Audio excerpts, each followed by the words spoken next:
Okay, are we live? We are. We are live. Okay, let me turn on Instagram. Hello, everybody. Hi. Check, checking the connection on Instagram. There we go. We're live on Instagram. We are live on Facebook. We are live on YouTube. We are live on Get Healthy UTV page. Am I right, ladies? Absolutely. Okay, hi everybody. I'm Chris Freytag from Get Healthy UTV. We are doing a live Q&A today as this new world. We are all in our own homes, in our own places. I am live with trainer Leah today. Hi, Leah. Hello. Thank you for joining me and helping me be the moderator today. Of course. And then we have one of our team workers, Katie, behind the scenes. I don't think you can see Katie, but thank you, Katie, for being with us today. Hello, Instagram. We got a lot of people joining us on Instagram today, too. So, hey, everybody. I said my name was Chris Freytag. I am actually in Scottsdale, Arizona for the month of March. Most of you who follow me know that. I've been outside in this beautiful sunshine, and I'm sorry to all my Minnesota people. I don't try to make you jealous. But I was going to stream outside today and the internet wasn't working very well. So I came and hid in a bedroom today. I was just telling Leah. And so we have 6 people quarantining together. And everybody has to work from home. Everybody has a laptop and everybody's on a Zoom call. And there are 2 dogs in this house. And it was a little crazy this morning. I'm like, people, it is my turn to go live this morning. So leave me alone. So now I'm quarantined in a bedroom by myself and hopefully nobody will knock on that door. So hello, everybody. This is our new normal, I guess, right, Leah? It's turning into our new normal really, really quickly here. I quickly learned the acronym WFH. I kept seeing that posted everywhere. I'm like, what the heck is WFH? Now I'm like, oh, work from home. Of course. It's going to be in the dictionary soon. Okay, you guys. So normally we would come live from the Get Healthy UTV studios, and we were going to do that in another week or so. But then when this all hit and all this happened, we thought, well, let's do our March Q&A live because we do try to do one monthly, and let's do it from our homes because that's what's up. So we want to answer your questions on how you're feeling about this quarantine, how to stay healthy in this quarantine, some of the other things that are top of mind, and really anything health, fitness, lifestyle related is fair game. So Leah's going to kind of moderate for me. I'm going to answer. She and I are going to converse. Yeah. And an hour goes quick, doesn't it? It really does. I'm talking to all the Instagram people over here. Okay, shoot. Go ahead, Leah. Fire a question at me. What's up? We do have a question all ready to go from Barbara. So hi, Barbara. Hi, Barbara. Barbara wants to know what would be a good leg workout for someone in their 60s who has hip arthritis. Oh man, hip arthritis. Okay, so not a hip injury per se, but arthritis, which is just wear and tear to the joints as we age. There are so many different types of arthritis. Osteoarthritis is the most common, which is kind of synonymous with old age. I don't mean that in the wrong way because I'm starting to get some osteoarthritis also. As a matter of fact, my brother is a surgeon, an orthopedic surgeon. He does hips and knees, and he says, when you get older, you're in your 50s or 60s, your body's taking wear and tear. And if you have been that healthy person who's been exercising, then, there's some wear and tear. So one of the things I would say about, and I don't know what your range of motion issues are, but warm up. A warm up is going to be really important with arthritis. You want to get that synovial fluid moving. You want to get that range of motion going. So if you come out of the gates and start doing squats and lunges and you're jumping around, it may not feel that great. So hip circles, runner's lunges, dynamic movements to open those hip joints. If you could see me right now, I'm kind of opening my hip joints right here. That's the kind of thing you want to do. Now, a lot of people with some osteoarthritis are okay with lunges and squats. They just can't overdo it. They can't do 100 of them in one day or do them every single day. So you really need to kind of pace it and see. But if you're looking for things with less body weight, hip bridges, on the floor, glute bridges, right? Things with the stability ball, wall squats against the wall where you have some support. Leah, any other thoughts you're having? Because you're a bar instructor. What do you think? Oh, goodness. Anything that's non-impact or low impact is really friendly. In general, the first thing that I like to recommend is if you're a high repetition person and it's giving you trouble, you want to drop down those repetitions.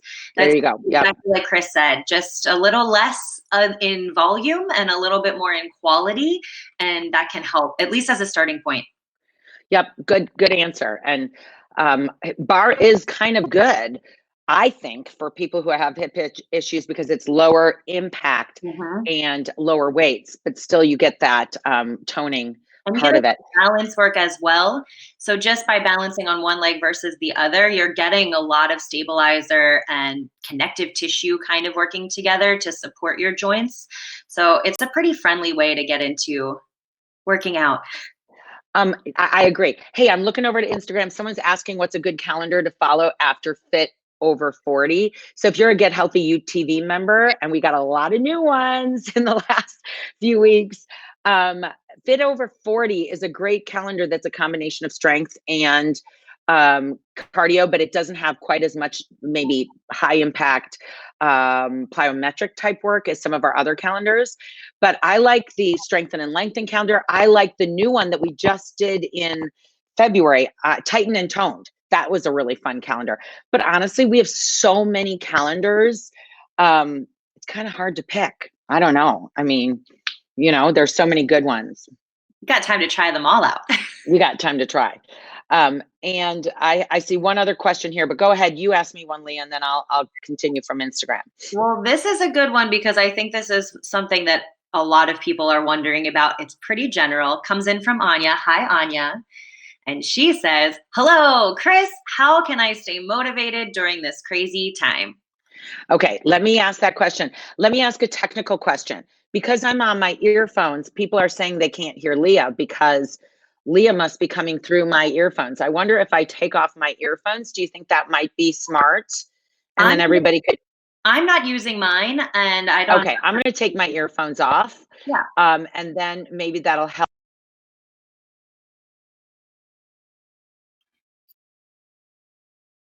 All right, let's see.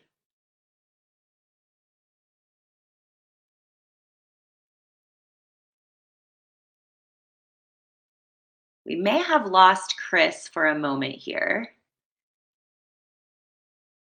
She's getting some sound put together.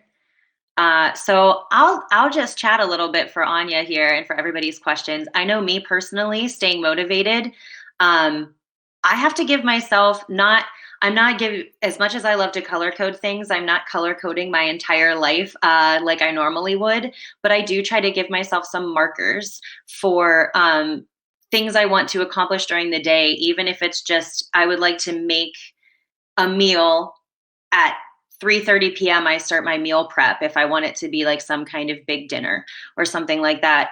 If I'm working out, I'm giving myself a window where I want that workout to be, because just to have something on the calendar for myself, it motivates me to actually do it.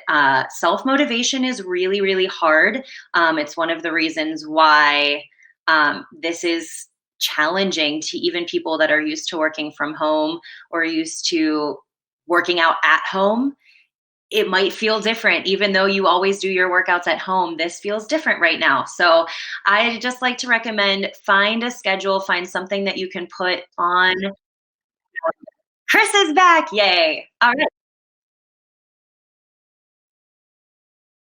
Are you hearing me perfectly now? We're good. Okay, back to your question, Leah. Let's go. I'm sorry about that minute blip. I just gave a little bit of a tip of just putting some stuff on your calendar. Motivate yourself by marking it down. And even I was finishing up by saying, a lot of people on Get Healthy U, we're used to working out at home. We're used to doing that, but it still feels different in the climate that we're in right now. So just treat yourself to marking out some time for yourself. Right. So, the question being for Instagram, that, what do we do in this crazy time and how do we keep ourselves sane and keep mentally productive and physically productive? For me personally, I'm a morning exerciser. So like, I'm trying to keep my same routine going. I'm trying to just get up, do my morning workout like I normally would do, eat my breakfast, get dressed, and then start my workday. And I'm typically used to working part-time from home. So, that also helps, because then I can, I schedule my breaks, I schedule my meals. So I kind of just keep some semblance of organization in my day.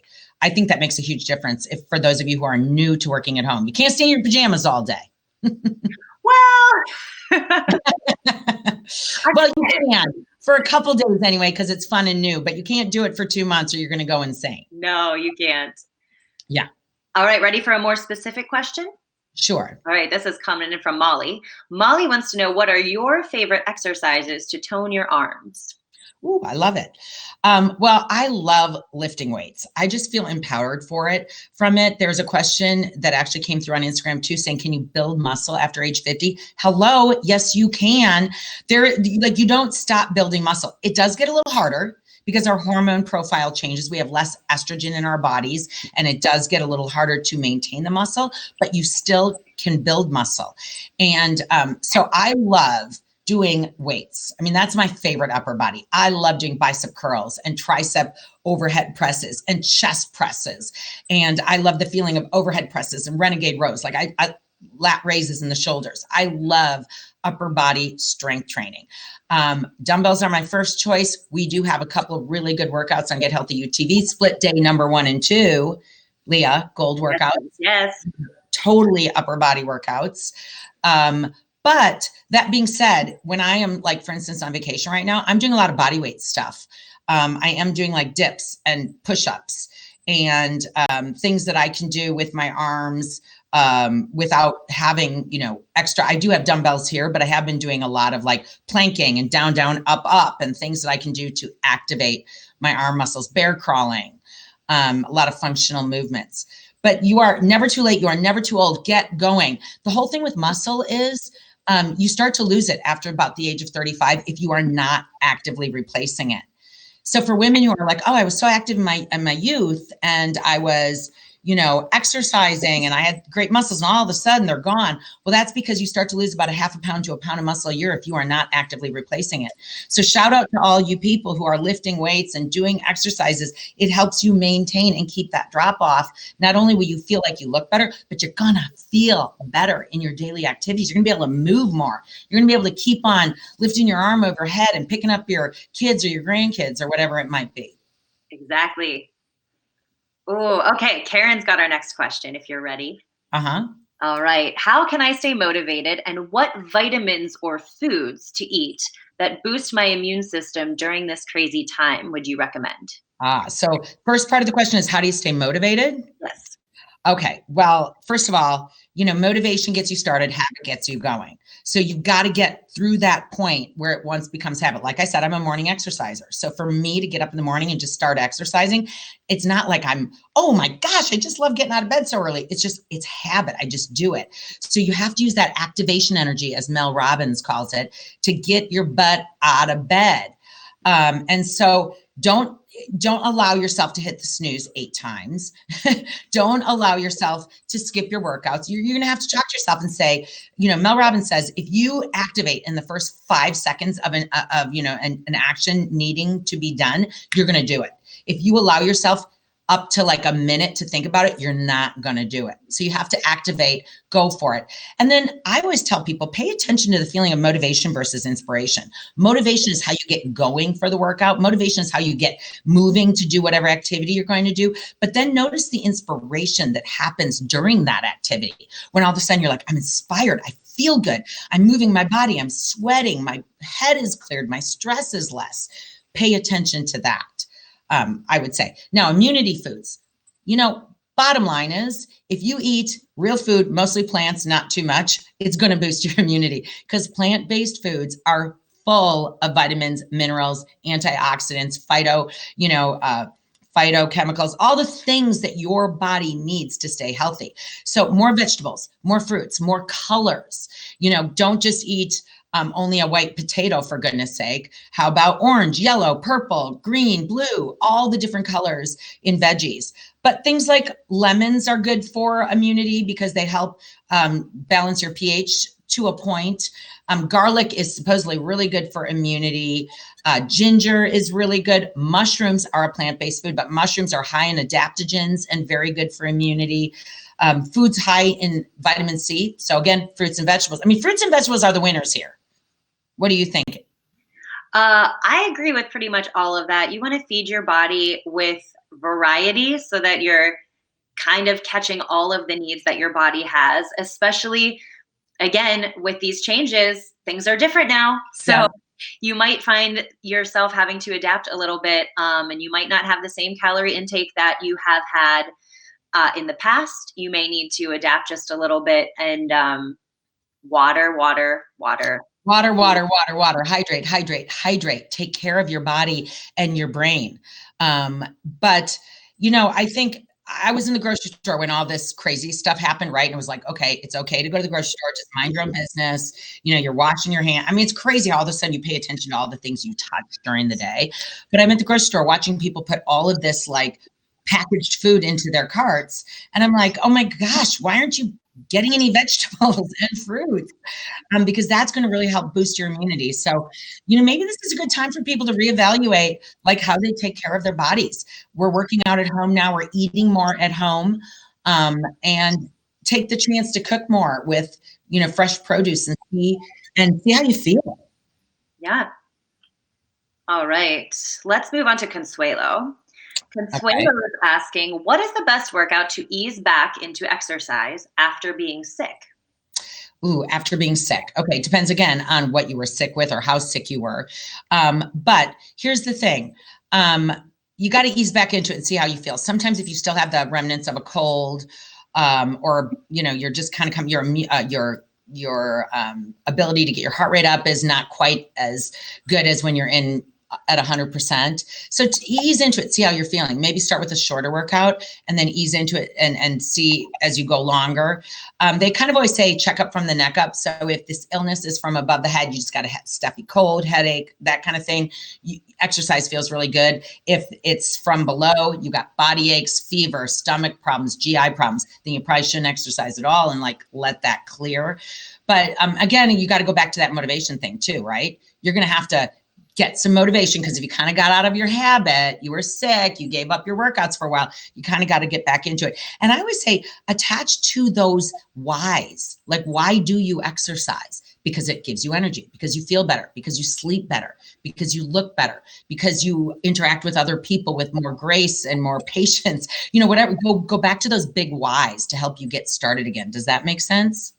Yeah. And I would just like to add too, don't consider if you start your workout 5 minutes late that you should just forget about it. Today's a fail. I'll do it tomorrow. No. Give yourself the forgiveness that, okay, I didn't start my workout when I said I would. I'll still do it though. Right. And it doesn't matter if it was 10 minutes or 30 minutes or whatever, just ease back into it and feel good. I have a couple questions coming in on Instagram. So I'm going to ask, a couple people have commented and said, just put your workout clothes on. I love that feedback, right? Like I said, get dressed for the day. If you lounge around in your pajamas till 3 p.m, sometimes you just start to like lazy begets lazy. You know what I mean? So you got to kind of feel good. Okay. Someone's just asking, are we going to do more live workouts like we did on Friday? Yes. This Wednesday and this Friday, we're going to do a live workout. So more to come. A couple of people are asking why they can't find this on Facebook. And I just want to clarify that if you are looking in the Get Healthy UTV group, you're not going to find this. This is on our Facebook page right now. I had a couple questions coming in where they were like, I can't find it. Okay. Go ahead, Leah. All right, this is actually a tack on to the produce, the nutrition that we were just talking about. During this time, I'm worried about buying fresh produce. How should I stay eating healthy during this crazy time? What's better, frozen or canned fruit and veggies? Okay, well, you know, frozen fruit is as nutritious as fresh.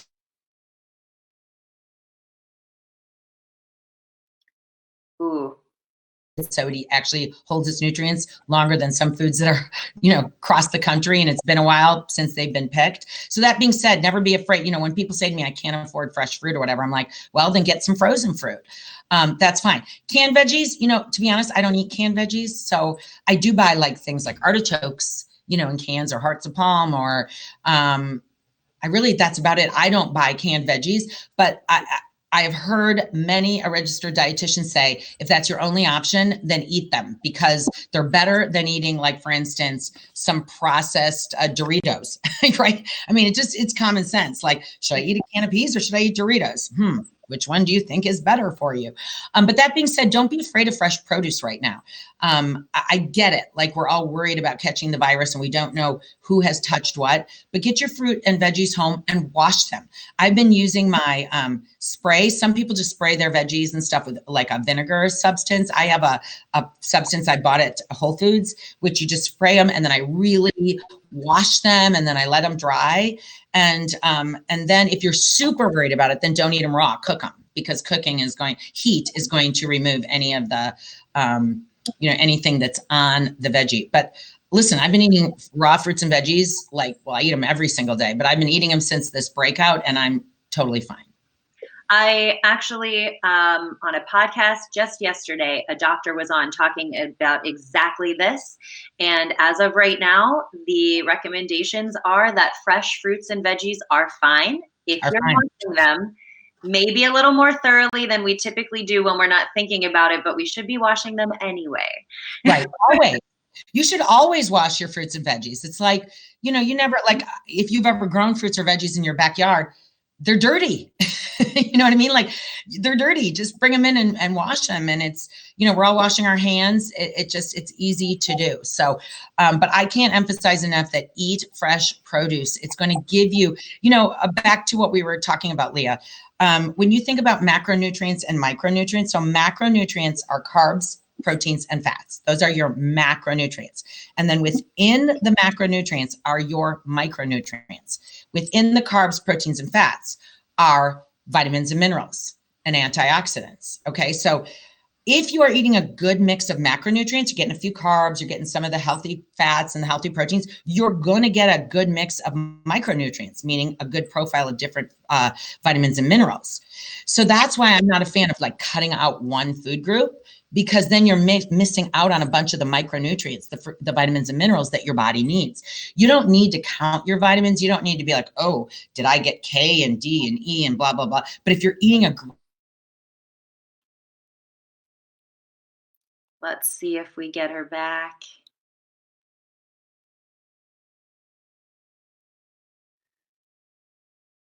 All right, we temporarily, it seems on my end at least, that Chris has frozen.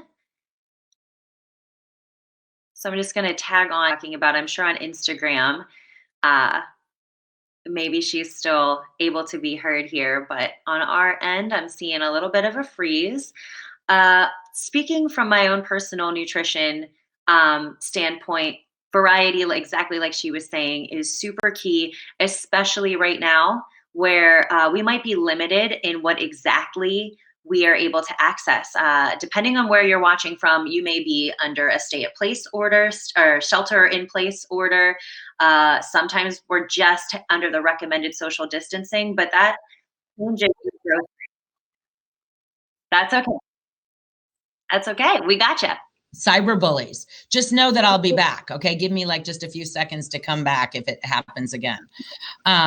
Anyway, any other question from you right now, Leah? Let me peek. I did see one. Yes, here it is. If we want to move on to any tips for dealing with tennis elbow, I read your link about it. Does Mobi's lotion apply here? I don't want to do anything that will derail me in my fitness. Okay, tennis elbow got the name because it's the ligament on the top of the arm that, you know, a lot of tennis players use. But you can get tennis elbow from a lot of different things. It's not just tennis, but it is super painful and it's a form of tendinitis. So you're going to have to address the issue. It doesn't necessarily just go away. There's a couple things you can do. First of all, if you've ever seen like a band that it's like a neoprene band that you can just wrap right here. What it's doing is it's shortening the tendon and making it a little less painful when you move. A lot of people have to make sure they aren't sleeping on their arm or bending their arm at night. It all depends. Physical therapy is going to be your best bet.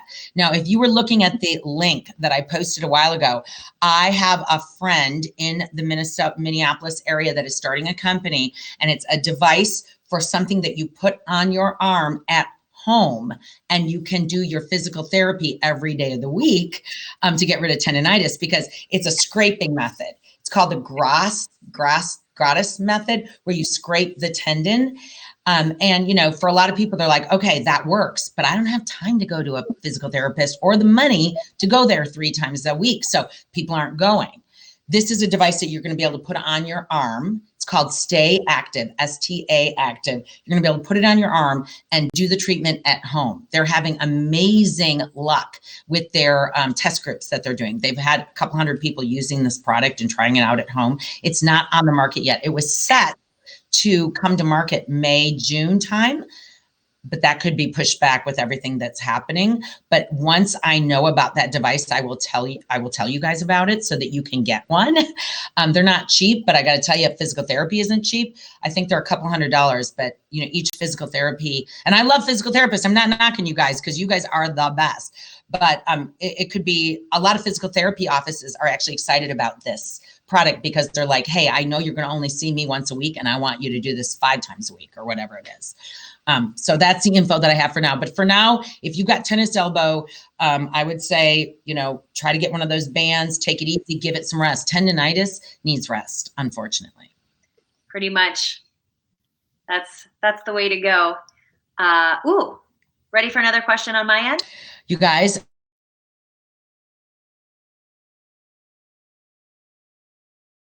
Oh, it appears that Chris may be gone again.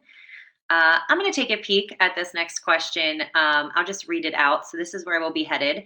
Nora's asking, I really enjoy your walk, sweat, and sculpt videos. Will you be doing more workouts involving walking segments? I'll let Chris speak specifically to that when she hops back on and gets her internet going. But I do know that we are always trying to keep an eye on specific needs, wants that people are asking. I don't know why it's kicking me out, you guys. I'm so sorry. Well, Chris, you're just in time. I did read the last question and prefaced it a little bit. Nora really likes the walk, sweat. I can't say walk today, apparently. The walk, sweat, and sculpt workouts, and wants to know if we'll be doing more workouts involving the walking segments. Oh, that's a good question. Okay, well, we have a lot of them. We have the walk, sweat, sculpt program and calendar. We also have a program called Power Walking that was filmed before that. That's a fun one. You were in the walk, sweat, sculpt, Leah. Yeah, one that was filmed a little over a year ago, I believe. Yep. So that was the walk, sweat, sculpt. The Power Walking had me, Lindsay, and Jody. So that's a really fun one.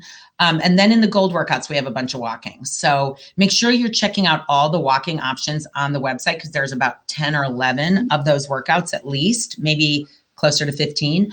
But we will do some more walking in the future because it is so popular. It is honestly, and people go, what's walking?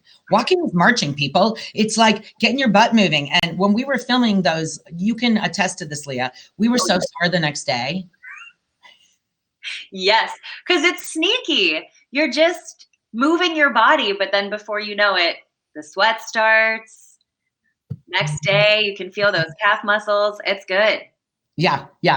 So that's exactly right. So we will thank you for the suggestion. We'll get to more walking. We promise. We love it. Yay. Do you have any Instagram questions that have come in? Well, a couple people have been talking about how they've been out of exercise and now they're going to get back into it. Right. So I love that. Let's see. Hold on. There's so many things coming through on here. Shoulders. People are asking about shoulders. So, you know, she says her shoulder pops. When you hear a popping noise, that doesn't necessarily mean you're injured. But if it hurts when you move, that's different. Because a lot of times there's like a popping noise if something's released in there or hopefully it's not bone on bone, you know, if you're losing cartilage in there. But if you feel pain when you move your shoulder, that's when you want to consult like a physical therapist or make sure that there's nothing torn or injured in there. My shoulder doesn't pop, but I have chronic stuff happening with my right shoulder. I'm so right dominant. So I have to just be really smart about not overdoing. Like for instance, push-ups on my toes or not overdoing certain things or not sleeping on this shoulder and totally crunching it all the time because it hurts. But shoulders, you want to keep them active, my friends. I've had lots of clients and friends who have gotten frozen shoulder where they can't lift that arm. And then you have to go through physical therapy and do movements to get that range of motion back because that range of motion is quality of life. As we get older, put them up overhead and do all kinds of fun motions. So yeah, anything you need to reach, you need that shoulder mobility for. Yep. Okay, someone said, let's see, I walk daily. A lot of people, can you please review proper squat form? Okay, let's talk about that, okay? Leah and I love proper squat form, right? Yes. So we have information on the website, obviously, about proper squat form. But what happens when you squat? I was actually just helping my sister who lives here in Scottsdale area. She and I were working out together the other day, my younger sister, and she said, my low back hurts me when I squat. And I said, okay, that's a problem. We need to fix this. So when you squat, you always hear us instructors, us trainers say to you, keep your eyes up, keep your chin up. Because a lot of people, when they squat, what they do is they go forward like this, and it makes them feel like they're getting lower. But you're not getting, what you got to do is lower from your butt. So keep your chin up, chest up. Then think of this alignment. Your hips should be below your heart. Your heart should be below your head. Okay, so you want to go from here, butt below the hips, hips below the heart, heart below the head. So you're in alignment. When you squat, you can't see my whole body. Let me see if I can oh my gosh, now you're seeing my dirty laundry. How embarrassing is that? It's real life, people. I'm going to back up a little bit. When you go down into your squat, you want to stay upright. You don't want to do this, all right? Because by bending all the way over, all you're doing is hinging from the hips and abusing your back. So tighten those abs, tighten those glutes, squat down, your knees just come slightly in front of the toes, and then squeeze back up, chin up, chest up. Without being able to show you the whole body, that's the best I can do. But what I kept telling my sister was this. I said, squeeze your butt cheeks like you're squeezing a quarter and pull up through your pelvic floor like you're tightening up like a Kegel or whatever the heck however you say it. So that way you're really using your lower body instead of over abusing your back. And she immediately got it. She was like, oh my gosh, that makes such a difference, because she was really focusing on the glutes and the pelvic floor and really lifting versus abusing her low back. I have two things to add, if you don't mind. Number one, since we have time to talk about it, right, in this setting, when we're doing workouts and giving cues, I feel like I say it a lot. Chris just said, she says it a lot, chin up, chest up, upper body up. But if you are lacking in hip mobility, and all you do is lift your chest, what might happen is that you'll still bow forward, but then you will lift your chest by arching your back, which is what I used to do personally. And it took me a while to build my hip mobility to the point where I was able to sink low enough without arching. Yes, you do not want to arch your low back. So if you're having trouble, practice in a chair. Right? And it can start when you're sitting in that chair. Your hips don't have to be any lower than your knees. And see if you can brace, like Chris was talking about, your abdominal muscles. Keep that posture and push through your feet. Feel your glutes squeeze then and stand up. Then you can go lower and lower, actually to a surface, a lower chair, a box, or something that you can sit on and feel that mobility in your hips. If you can't sit comfortably with your chest up without arching your back, you probably shouldn't be attempting that depth of a squat yet. Exactly. Don't go too deep. First, get used to that range of motion. I love that. And when you're pointing that out, Leah, about the low back, someone just asked on Instagram, should I, flat back or a pelvic tilt? Well, you're not, totally flat back, but you kind of tuck that pelvis under. I know you guys can't see me. You don't want to arch that low back. So it's really keeping those abs tight and then squeeze the buns, people, and lift up through those ab muscles. And check out the link underneath your video, wherever you're watching. I believe our wonderful team has added the link to a video on squat form. So if you want to go click on that, it's going to be there for you. That's awesome. Yeah, we do. That's good. Thank you. A couple of people are asking me about Get Healthy UTV and the code. So if you are not a Get Healthy UTV member, we will put a code in this post for, and I will do it on Instagram as soon as we're done. With how to join. Our goal right now is to help people at home. I mean, I know, Leah, you've been doing a lot on your Instagram. I've been doing stuff. We just want to help people because we know that it's hard when you've had a routine and you've been going to a gym or whatever you've been doing, and all of a sudden you're faced with, 24 hours in your house.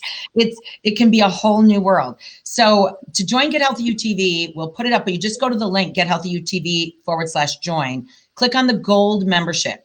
And we're giving the gold membership for $20 for the first year. And I've had a lot of people go, wait, what?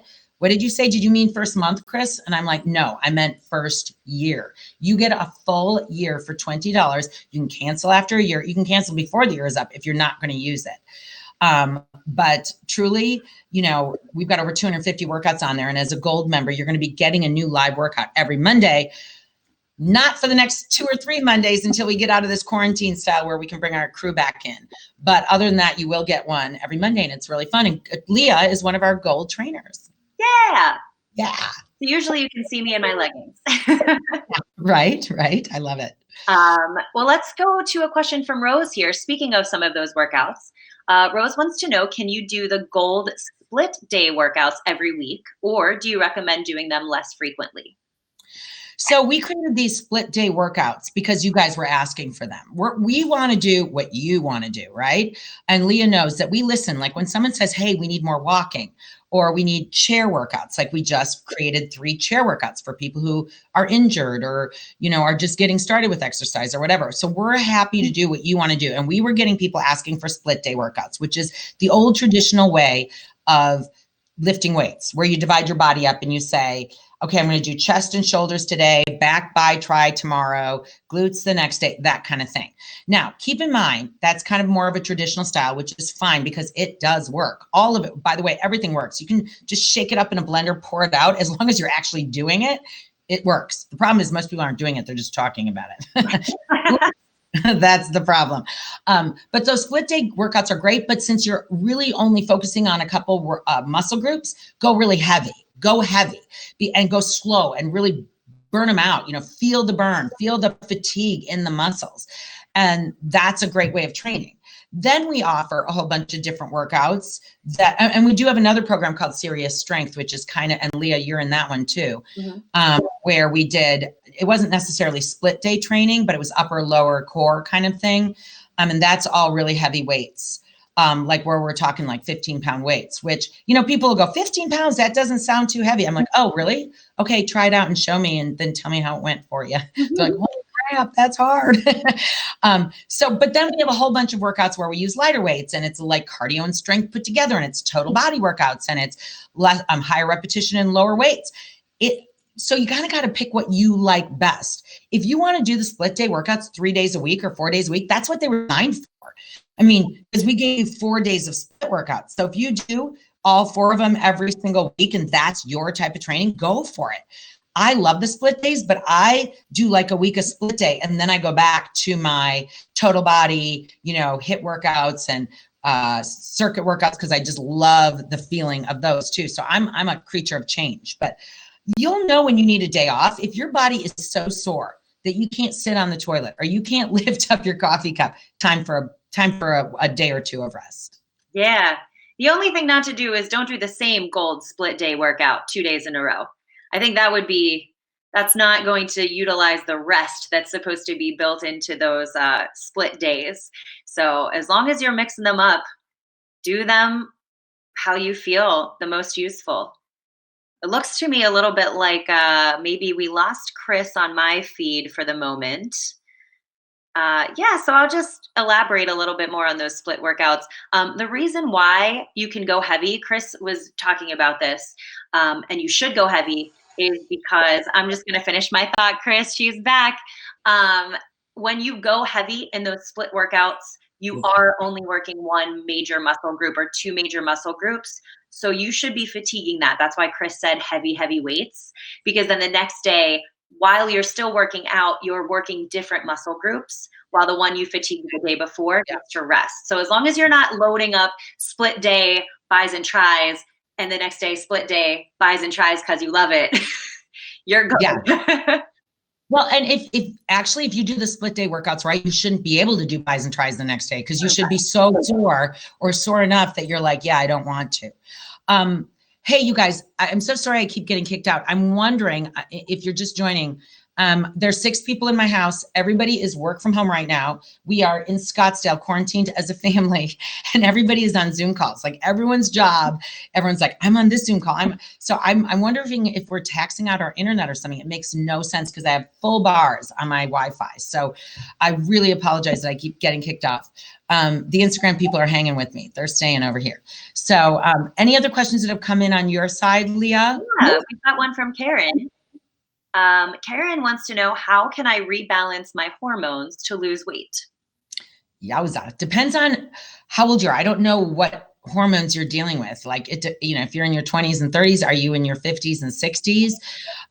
Hormone profiles change throughout your cycle. So throughout the month, they also change as we age. So if your hormones feel super out of whack, it's hard for me to know like whether we're talking about perimenopause or menopause or just out of whack hormones, even in your youth. I hate to even say it, but eating properly does help balance hormones. People don't always correlate food to hormones, but it really makes a difference. Estrogen and insulin are the 2 fat storing hormones, if you will. So if your estrogen is out of whack and you've got really high estrogen dominance, it's going to be hard to lose weight. If your insulin is out of whack, it's going to be hard to lose weight. We have a great article, and I know that Sam Cam is behind the scenes right now too, one of our social media people. We'll put up a link to this article called Balance These 4 Hormones to Lose Weight, because it will help you. But I think eating a good profile of plant-based foods helps to balance out estrogen. Estrogen dominance can happen from overeating the wrong processed foods. And then, of course, things like pollution and stress and stuff can cause some of that problem with the cortisol. Also, cortisol is one of the other hormones you want to balance, which is a stress hormone. But eating a healthy diet and moving your body, okay, you guys, shocker, shocker, can help to balance the hormones. All right, I hope that's helpful. Let's move on to Jennifer. Jennifer's got our next question. Okay. Good one. I feel like I should have breakfast or sustenance before I work out. I know you, Chris, have a banana before working out. Is it still beneficial to work out on an empty stomach in the morning? There is a lot of controversy, or I shouldn't say controversy, but talk. There are two camps that believe a fasted state of working out is better for them. Or, there's a lot of people who believe in it. I always tell you guys to have a small amount of carbohydrate prior to a workout to reload your glucose tank, if you will. So sugars are converted to glucose and then glycogen.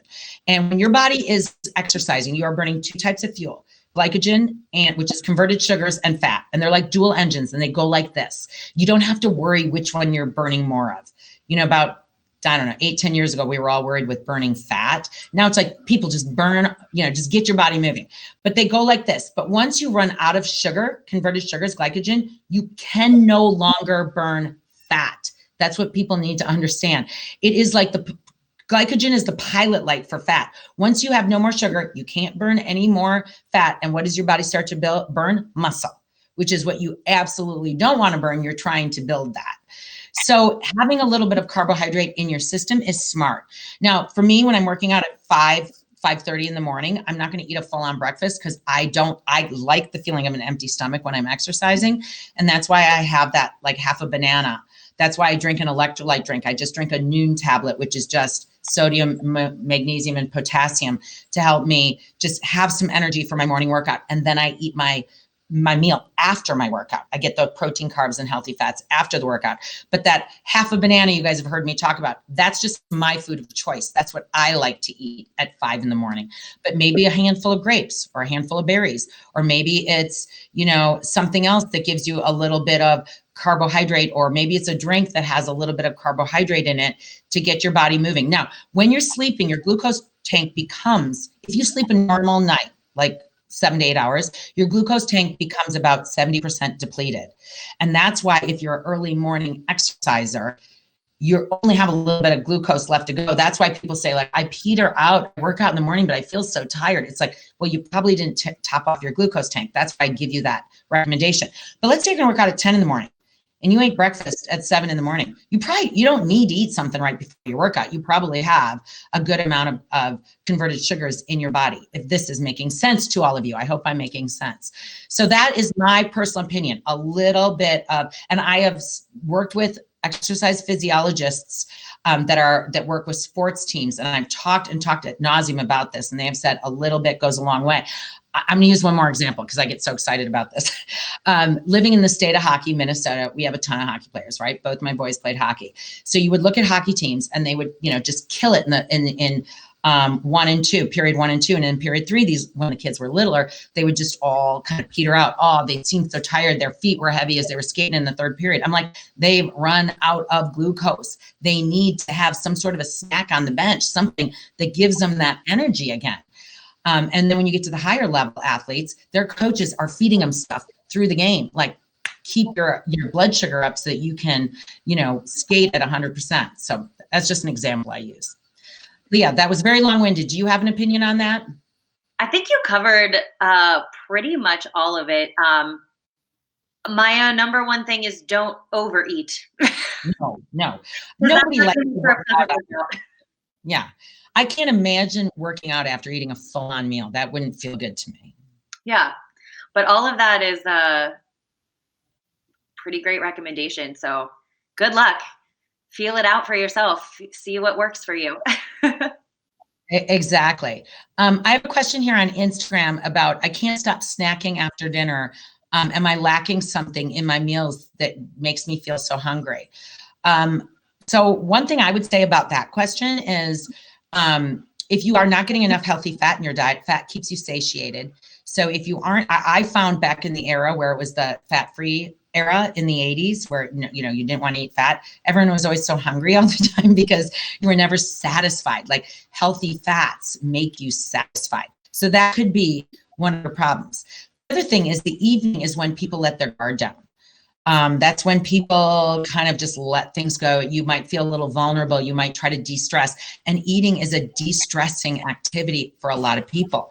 So you have to, often it's not even hunger. It's just the need to munch. So you have to get yourself, I always say, close the kitchen, like get that last, I always eat like a little something sweet after dinner, like a dark chocolate or a yogurt or something. And then you got to close your kitchen, get the heck out of there. I love a glass of tea, a cup of tea. Hot tea at night soothes me and keeps me from wanting to snack. And one other thing that I would give as a recommendation when I used to work with a lot of one-on-one clients, chew some gum. Put a lot of gum in your mouth. Well, let's see if we can get Chris back here in a moment. Oh, there she is. Good. We lost you for just a second, Chris, but you're back. Oh, okay. Do you have any tips on that? Did you hear any of that? Oh, I caught most of it. Pay attention to why you're eating. If you can be intuitive about if you really are hungry, then what Chris was recommending first, which is pay attention. Are you getting enough fats? Are you really satiating yourself? Then that could be your answer. If you are recognizing that maybe you're just bored, or maybe you're tired, or it's just a habit to go into the kitchen and grab a snack. If you can intuit that, then you can kind of address the actual problem for you personally. Something funny, there's a lot of diets that say like, don't eat after 7 p.m. And I've come in contact with a lot of people are like, oh, I'm on this diet. And like, you can't eat after 7 p.m. I'm like, well, duh, genius. Why do you think they're telling you that? Because people kind of lose it at night and eat too many calories. And so that's a lot of times why people say, don't eat after 7 or don't eat after 8. There's no magic to that besides the fact that it's keeping you from that late night munching. Yeah. How do you feel about a question from Mary? For sure. This is a really common question, Mary. I get this a lot. So this is going to be great. How do I work towards a V-up? I am working out daily and I cannot do these. I want to know what I can do to work up to them and strengthen my core. Okay, so a V-up, if Instagram, if you didn't hear that, someone's asking to do a V-up, is when you take both your arms and your legs and you V-up off the ground. So you're laying flat on your back and you V-up, right? That is an advanced ab exercise. It requires a lot of strength. What I would say to get started is start with a full body roll up on the ground. Keep your heels on the ground, arms overhead. Inhale those arms up and try to roll all the way up and over, keeping your heels on the ground. If you cannot keep your heels on the ground because your ab muscles are too weak and your hips are trying to take over, then tuck your feet under the couch or under the bed, or have someone hold your feet, which gives you that ability to start to kind of lift up and over. You could take a resistance band and take it around your feet and hold the handles, and that will help you kind of roll up off the floor. But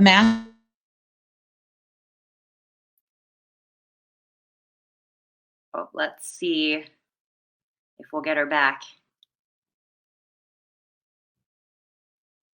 All right, we might have temporarily lost Chris for another moment. I will just say, from my point of view, don't forget about the way back down.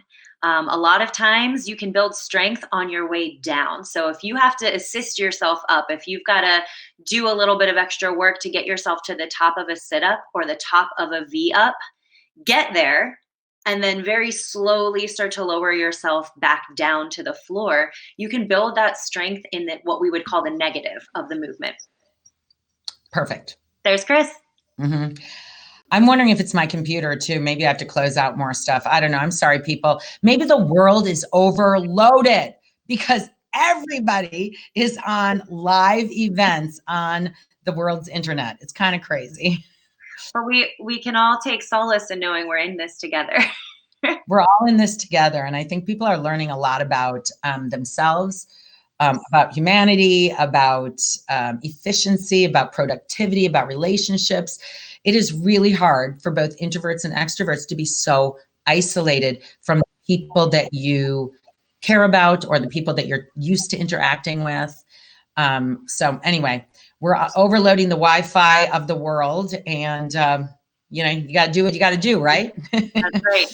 I think we might have time for one or two more questions, though. Sure, go for it. All right, let's see. Cheryl's got a question. Hey guys, I'm a 52-year-old woman who has had several children. I have been consistent with the workouts for about 2 months and eat fairly well. Why can I not lose weight in my waist? Maybe my age is a factor? Okay, and why can't I lose weight? Is that what she said? In my waist. On my waist. In my waist. Okay. Well, that could get back to the belly fat thing. So as we get older, sometimes the fat will kind of store on the belly if your hormones are out of whack. That goes back to that article I was talking about, balance these 4 hormones. So please do, especially in the menopausal years, if you're over 50. So read that article because you want to make sure your estrogen and your cortisol and your insulin are all in harmony, if you will, to the best of your ability. That being said, I know 2 months feels like a long time, but I hate telling people that, like, well, it took you a long time to gain the weight. It might take a little bit longer to lose the weight. So I always tell people, like, in the first 4 weeks, you may see no change. In the first 2 months, you might see a little bit of change, but nobody else is going to notice it. In about 3 to 4 months is when people might start to say to you, hey, you look different, or boy, are your clothes fitting different, or whatever it might be. So patience might be another word I'd throw in there. But especially since you're in those perimenopause or menopausal years, I don't know where you are in that continuum, get all processed food. I know you said you're eating healthy, but get all processed food out of your diet. Like literally get rid of it, because chemicals, preservatives, food coloring, additives, white flour, added sugars, they will not allow you to lose that weight around the midline in your 50s. So, I always tell people, like, I eat a lot. I eat a lot of food, but I eat a lot of fruits and vegetables. Like every meal I'm eating fruits and vegetables. I eat tons of like hummus and beans and lentils and fruits and all that kind of stuff. But I literally notice in my body, if I eat foods that are processed, I feel bloated. I feel like kind of like, lethargic. So make sure you're doing that. And then the last thing I do want to add is, again, when people say they're exercising, I never know exactly what that means. Are you sweating? Is your heart rate getting up? Are you lifting weights? If you can breathe comfortably through your nose and you're walking the dog in flip-flops, that doesn't count as exercise. You got to move your body. You got to be breathing through your mouth. You got to be sweating, and make sure you're getting in, a decent workout, at least 150 minutes of heart pumping exercise every single week. All right, very good, very good. Let's sneak in one last question. This one's from Becky. I'm listening while I'm walking on the treadmill. I would love some treadmill workouts. What can I do to amp up my treadmill walks? Okay, so treadmills are being used all over the country right now. So we have an article on Get Healthy You, and I know we'll put it up on this link here with 3 treadmill workouts that we wrote out for you. So one of them is a hill, one is a HIIT workout, and one of them is, it might be, one's incline, one's, one might be steady, or it's not an incline, but it's intervals on the flat. So that's kind of fun, but I think you need to kind of play around with whether you're going uphill, whether you're going faster, slower. I'm not a big treadmill person, but back in the day when I would use a treadmill, I'd say, okay, I'm going to walk a minute, then I'm going to run a minute. I'm going to go uphill for a minute, then I'm going to run flat land for a minute. Or, I would do intervals. I'd set my, phone to a timer. I would, whatever you can do to change up the intensity and vary either the incline or the speed can, and make it into circuits or intervals can make it a little bit more fun. But we do have 3 written ones for you on Get Healthy You. Yeah. All right. I don't know if you have another question or something from Instagram that you might want to finish up on. We've got about 2 minutes left before we're done with the hour. People were writing down their favorite after dinner snacks. People had some really fun ideas. I love this last one I'm looking at. It says sliced apples sprinkled with cinnamon and warmed up. Yum. I think that I will just try that one myself. I'm laughing. Someone from my husband's office just said, oh, you used to work with him at CBRE. Okay, hi. I thought they said they just freed up the internet. He's off the phone. Because I have 6 people in this house doing something behind that door with the internet. I saw a couple other questions about just the idea of staying on a routine in this quarantine time. So just to reiterate that, we talked about that in the beginning of the hour, Leah and I did, about, really having a routine. Don't, it's like, how you work all week and then on the weekends, you just kind of let the routine go and it feels good. Like you lounge around and you laze around and it doesn't matter if, what you're doing, it kind of feels good to get off that routine. But now that you're at home all the time, you got to get back to that Monday through Friday. Okay, this is what I do. I get up, I do my workout, I eat my breakfast, I get my coffee, I get online, I get dressed. Like for me, the afternoon is when I'll go take the dog for a walk. Just get out of the house for a half hour or something. And take the break from work and then come back. But have that routine because it makes a really big difference. Mm-hmm. And it might be, like we talked about, a different routine than what you were doing 2 weeks ago. I think that if we try to set ourselves up with keeping things the same as much as possible, it's going to be really easy to be kind of stuck. So it's new now. We're all, look at us. We're doing this new thing. But that routine, when you find a routine, you've got to create that for yourself. I think that's a really big a boost that we could all use. Right, Chris? Absolutely. And I think a lot of people are finding that their roommates or their partners or their spouses or what are now home too. So like me, where I have 6 people in here and everybody is on their, like, oh, turn off the music. I'm on a call. Oh, don't do this. I'm doing that. So you have to kind of get used to living with each other too.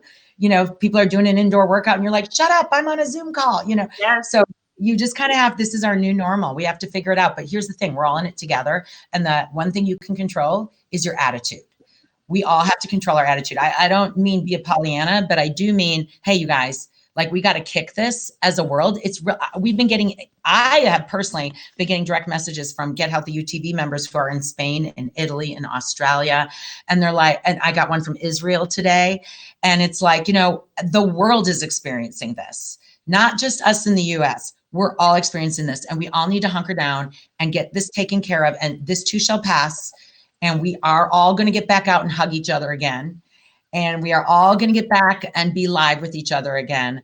But at this time, we just all have to do what's right for the world. So everybody, do your part, move your body, drink your water, eat healthy, take care of yourself and your family. And we're all going to be back. We're all going to be back at some point, but just hang tight. And one last thing, I'm getting a couple questions about, how to get Healthy UTV on your big screen. Apple TV, Chromecast, Fire Stick, Roku, or an HDMI cord. If you have questions, DM us. We will help you get your TV set up and get working out at home. Because you can work out with Leah, you can work out with me, you can work out with Lindsay, you can work out with Shelly, you can work out with Kate. We've got a new yoga instructor, Sheila. We got a lot of fun stuff happening for you guys. And I will see you live Wednesday and Friday, again, 10 a.m. Central Time, just to move your butts. Anything else, Leah? Nope, that's it from me. Thanks for joining us for this Q&A. This is really great. Thank you for being my partner in crime today. I really appreciate it. Of course. It gives me something fun to turn on the lights in my spare bedroom for. And I cannot believe that I am in my freaking bedroom where there's all these other beautiful places I could be. But hey, one person did ask, when are you coming back to Minnesota? Oh, I don't know. I mean, should I? At this point, no, we're coming back at the end of March. But, you know, I hope that there's no snow, and I hope the quarantine is, you know, not for 2 more months. I hope it's coming to an end soon. Yeah. All right, you guys. Thank you so much to everybody who joined us. Thank you to Leah, as always. I really appreciate it. And we'll see you on the next one. Sorry for the technical difficulty. Bye.